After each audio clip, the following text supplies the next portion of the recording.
പ്രിയ സുഹൃത്തുക്കളെ, ഈ ലോകത്ത് ഞാൻ കണ്ട ഏറ്റവും ചീപ്പായിട്ടുള്ളൊരു വസ്തു ഏതാണെന്ന് നിങ്ങൾക്കറിയാമോ? അതാണ് പണം, സമ്പത്ത്.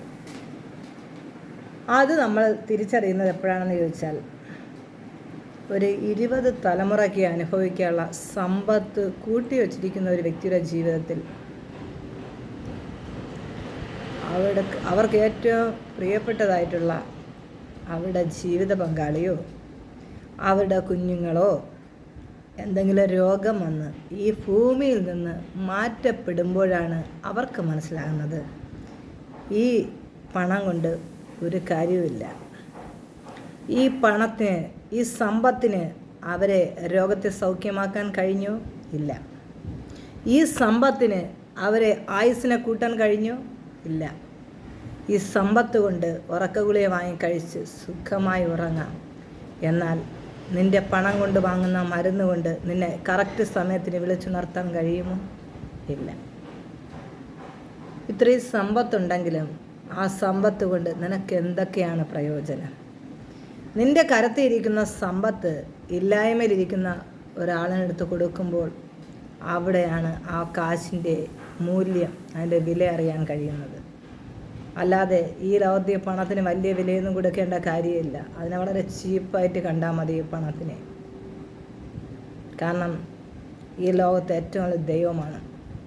ദൈവത്തിൽ ആശ്രയിക്കുന്നവന് സകല രോഗത്തെയും ദൈവം സൗഖ്യമാക്കും. ദൈവത്തിൽ ആശ്രയിക്കുന്നവന് സമാധാനം ഉണ്ടാകും. ഒരു മെഡിസിനും കഴിക്കാതെ കിടന്നുറങ്ങാൻ പറ്റും. അവൻ അടിക്കടി രോഗങ്ങൾ വരത്തില്ല. അവൻ സ്വസ്ഥതയോടെ കിടന്നുറങ്ങും, സമാധാനത്തോടെ കിടന്നുറങ്ങും.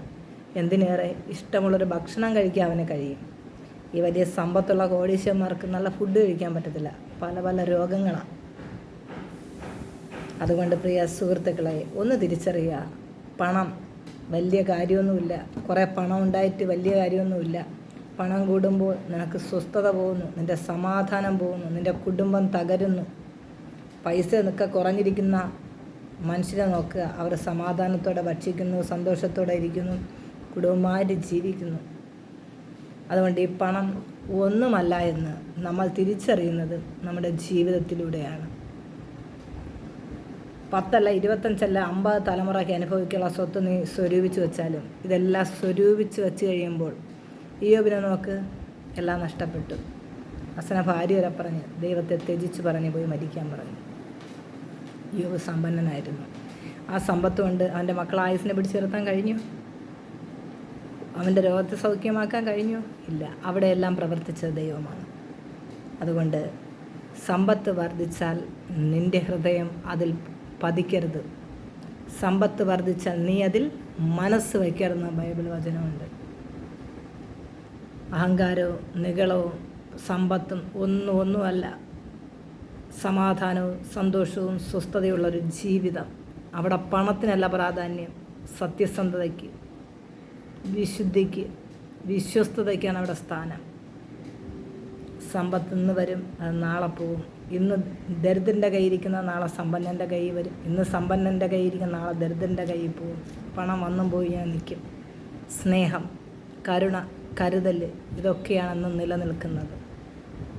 അതുകൊണ്ട് കയ്യിൽ കുറേ പണമൊക്കെ ഉള്ളവരാണെങ്കിൽ ദൈവത്തെ ഇറങ്ങുന്ന കൊണ്ടൊന്നും കാര്യമില്ല. വല്ലപ്പോഴും 1 ലക്ഷമോ 50,000 ഒക്കെ ആർക്കെങ്കിലുമൊക്കെ എടുത്ത് കൊടുക്കണം. കൊടുക്കുമ്പം മനസ്സിനൊരു വിഷമം വരാതിരിക്കുകയാണെങ്കിൽ നീ സമ്പത്തല്ല നിൻ്റെ ദൈവം. മനസ്സിലായോ? Thank you.